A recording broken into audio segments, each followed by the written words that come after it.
നമ്മളിവിടെ ഉണ്ടാക്കിയിരിക്കുന്ന പഴമക്കാരുടെ ഒരു കറിയാണ്. ഇതെൻ്റെ മമ്മി പറഞ്ഞു തന്നിട്ട് ഞാൻ അതുപോലത്തെ വെച്ച് നോക്കിയതാണ്. നല്ല അടിപൊളി ടേസ്റ്റാണ് കേട്ടോ. ചുമ്മാ അല്ല, പഴമക്കാർക്കൊക്കെ ഇത്രയും ആരോഗ്യമൊക്കെ ഉണ്ടായിരുന്നെന്ന് ഇപ്പോൾ എനിക്ക് മനസ്സിലായി. കണ്ടില്ലേ, നല്ല അടിപൊളിയാണ്. മുരിങ്ങയ്ക്കയും ചക്കക്കുരുവും മാങ്ങയൊക്കെ ഇട്ടിട്ടുള്ള നല്ലൊരു അടിപൊളി ടേസ്റ്റുള്ളൊരു കറിയാണ് ഇത്. നമുക്ക് ഒഴിച്ചുകറിയായിട്ടും നമുക്ക് ചോറിൻ്റെ കൂടെ അല്ലാതുള്ള കറിയായിട്ടൊക്കെ ഉപയോഗിക്കാം. അപ്പോൾ നമുക്ക് ഈ റെസിപ്പി എങ്ങനെയാണ് ഉണ്ടാക്കുന്നത് നോക്കിയിട്ട് വരാം.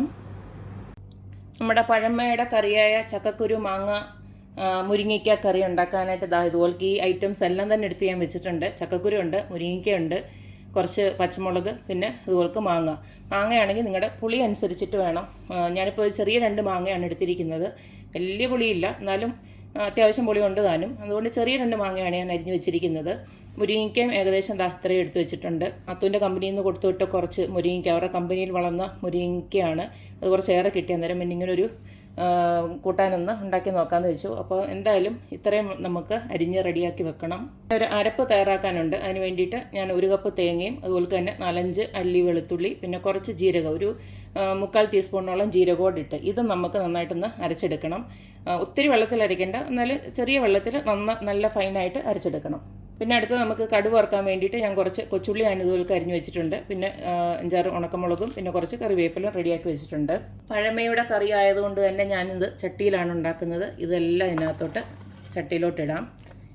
ഇനി ഇതിലേക്ക് നമുക്ക് ആവശ്യത്തിനുള്ള ഉപ്പിട്ട് കൊടുക്കാം. ഇനി അടുത്ത് നമുക്ക് ഇതിലേക്ക് കുറച്ച് മഞ്ഞൾപ്പൊടി, ഒരു 1/2 ടീസ്പൂണോളം മഞ്ഞൾപ്പൊടി ഇട്ട് കൊടുക്കാം. ഇതിനെ നമുക്ക് കുറച്ച് വെള്ളം ഒഴിച്ചിട്ട് അതൊന്ന് വേവിക്കാനായിട്ട് മാറ്റി വെക്കാം.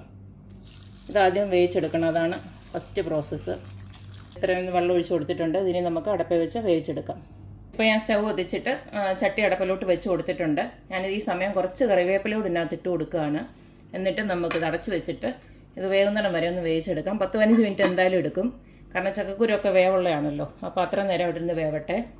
മാങ്ങ വേവുന്നൊക്കെ സമയം കൊണ്ട് ഇതുപോലെ ഞാൻ അരപ്പ് നല്ല ഫൈനായിട്ട് ഇങ്ങനെ അരച്ചെടുത്തിട്ടുണ്ട്. ഇതുപോലെ അരച്ചെടുത്താൽ മതി. ഇനി അത് നല്ലതായിട്ട് വെന്തതിന് ശേഷം നമുക്ക് ഈ അരപ്പ് അതിനകത്ത് ചേർക്കാം. മാങ്ങയും ചക്കക്കുരും ഒക്കെ വേവുന്ന സമയം കൊണ്ട് നമുക്ക് ഇതിനൊന്ന് കടുക് വറുത്ത് റെഡിയാക്കി വെക്കാം. അതിന് വേണ്ടിയിട്ട് ഞാൻ കുറച്ച് വെളിച്ചെണ്ണയാണ് ഒഴിച്ചു കൊടുക്കുന്നത്. വെളിച്ചെണ്ണ ഒന്ന് ചൂടായി വരുന്നോടനെ കടുകിട്ട് പൊട്ടിക്കാം. കടുക് പൊട്ടി വരുന്നോടനെ നേരത്തെ അരിഞ്ഞു വെച്ചിരിക്കുന്ന ഉള്ളിയും ഉണക്കമുളകും കറിവേപ്പിലയും എല്ലാം അവിടെ ഇട്ട് കൊടുക്കാം.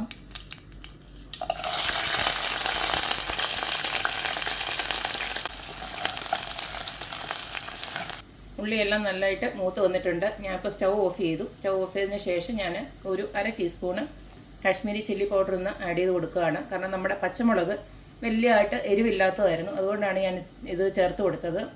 അതുപോലെ തന്നെ പൊടിക്ക് മഞ്ഞൾപ്പൊടി ഇട്ട് കൊടുക്കുകയാണ്, കറിക്കൊരു നല്ലൊരു കളർ കിട്ടാനായിട്ടാണ്. ഇതിന് നമുക്ക് കറി വെന്തതിന് ശേഷം ചേർക്കാം. ഇട്ട് കൊടുത്ത മാങ്ങയും ചക്കക്കുരുവും മുരിങ്ങയ്ക്കയൊക്കെ നന്നായിട്ട് വെന്ത് വന്നിട്ടുണ്ട്. കണ്ടില്ലേ, വെള്ളവും നല്ലതായിട്ട് ഇതുപോലെ വറ്റി വന്നിട്ടുണ്ട്. പിന്നെ ഒത്തിരി ചാറ് ഇപ്പം നമുക്ക് ഒഴിച്ചുകറിയായിട്ടാണ് നമ്മളിത് സാധാരണ കൂട്ടുന്നത്. എന്നാലും ഒരുപാടങ്ങ് ചാറാക്കണ്ട, ഈ ഒരു പരുവത്തിന് മതി. ഇപ്പോൾ അഥവാ നിങ്ങൾക്ക് ഭയങ്കരമായിട്ട് ചാറായിട്ടാണ് വേണ്ടതെന്ന് വെച്ചാൽ ഇത്തിരി കൂടെ ഒന്ന് വെള്ളം മതി എന്ന് പറഞ്ഞ് ഒരുപാടങ്ങ് വേണ്ടതാനും. കണ്ടില്ലേ, ഈ ഒരു പരുവത്തിൽ നമ്മളിതെല്ലാം വേവിച്ചെടുത്തിട്ടുണ്ട്. ഇനി നമുക്ക് അരച്ച് വച്ചിരിക്കുന്ന അരപ്പുണ്ടല്ലോ അതോടെ ഇതിനകത്തോട്ട് ചേർക്കാം.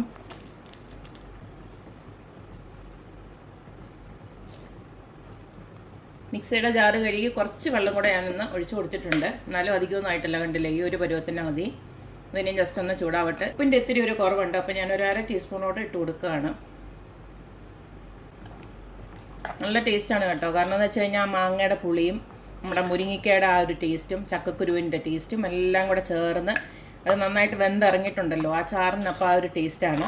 ഇത് ചെറുതായിട്ടൊന്ന് ചൂടായതിന് ശേഷം നമ്മുടെ കടുക് വറുത്തോടെ ചേർത്ത് കഴിഞ്ഞാൽ സ്റ്റൗ ഓഫ് ചെയ്യാം. കാരണം അത്രയേ ഉള്ളൂ, വലിയ പണിയൊന്നുമില്ല. ആ ചക്കക്കുരുവും ബാക്കി മാങ്ങയ്ക്ക് അധികം വേവില്ല, ചക്കക്കുരുവും മുരിങ്ങയ്ക്കയും വേവുന്ന ഒരു ടൈം മാത്രമേ ഉള്ളൂ.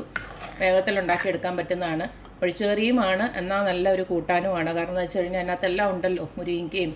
അപ്പോൾ ഈ ഒരൊറ്റ കറി വെച്ച് കഴിഞ്ഞാൽ നമുക്ക് ചോറുണ്ണാൻ പറ്റും. നല്ല അടിപൊളി ടേസ്റ്റ് അല്ലേ, നല്ല ഹെൽത്തിയുമായിട്ടുള്ള കറിയാണ്. എല്ലാവരും ഈ ഒരു പഴമയുടെ കറിയൊക്കെ ഒന്ന് വെച്ച് നോക്കുക, അഭിപ്രായങ്ങളൊക്കെ അറിയിക്കുക. അപ്പോൾ എപ്പോഴും പറയുന്ന പോലെ തന്നെ എൻ്റെ റെസിപ്പീസ് ഇഷ്ടമുള്ള എല്ലാവരും please like, share and subscribe. അപ്പോൾ ഇനി ഒരു അടിപൊളി വീഡിയോ ആയിട്ട് വരുന്നവരേക്കും ബായ്.